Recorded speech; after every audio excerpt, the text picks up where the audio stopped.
Si arrêter l'alcool était juste une question de volonté, tout le monde l'aurait déjà fait. Mais ce qui bloque, c'est pas l'alcool en lui-même, c'est la peur. Peur d'être ennuyeux, peur de ne plus gérer le stress, peur de perdre ses amis, peur de manquer de courage. Mais en réalité, la vraie raison est bien plus profonde et elle est souvent la dernière chose à laquelle on pense.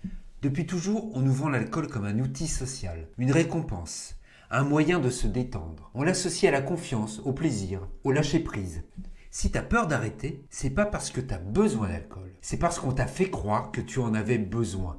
Si tu veux vraiment comprendre ce qui te bloque, reste bien jusqu'à la fin, parce que cette raison, elle pourrait tout changer pour toi. Et aussi pour t'aider à aller encore plus loin, j'ai préparé une fiche PDF qui résume tout ce que je te partage dans cette vidéo. Tu y trouveras les étapes clés, les points importants et des conseils pratiques pour te guider dans ton parcours. Elle est téléchargeable gratuitement et le lien est juste en dessous dans la description. Si j'arrête l'alcool, je vais devenir chiant. C'est faux. Ce qui rend une personne intéressante, c'est pas ce qu'elle boit, c'est qui elle est. Si tu penses avoir besoin d'alcool pour être fun, demande-toi pourquoi.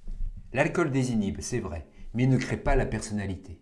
Si tu as peur de t'ennuyer sans, c'est peut-être le moment de redécouvrir ce qui t'amuse vraiment, sans filtre. Beaucoup ont peur d'arrêter l'alcool parce qu'ils pensent que c'est leur seule façon de gérer le stress.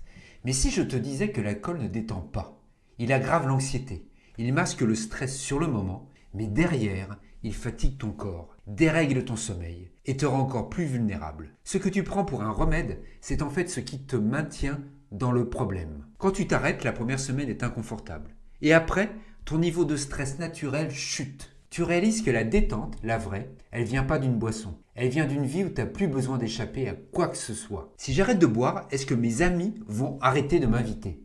Si c'est ta peur, pose-toi une vraie question. Qu'est-ce qui vous unit vraiment ? L'alcool ou la relation ? Les vrais amis s'en foutent que tu prennes un verre d'eau ou un cocktail. Si arrêter de boire change ta place dans un groupe, c'est peut-être l'occasion de voir qui tient vraiment à toi. Et qui tient surtout au fait que tu sois toujours partant pour un verre. Combien de fois on se sert d'un verre pour se donner du courage ? Premier date, événement social, moment où il faut briser la glace. L'alcool, c'est comme un cheat code pour se sentir plus à l'aise. Mais en réalité, ce courage, il est temporaire. Dès que l'effet retombe, le doute revient, parfois encore plus fort. Le vrai courage, c'est pas dans un verre que tu vas le trouver.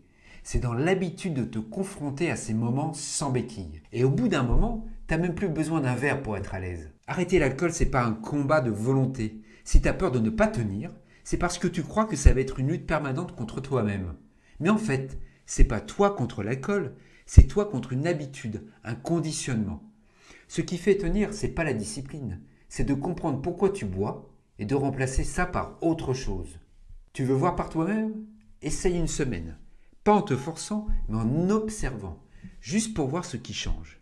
Si tu veux un vrai plan pour dépasser cette peur, on peut en parler ensemble. Réserve ton appel gratuit et confidentiel. Le lien est dans la bio et en description.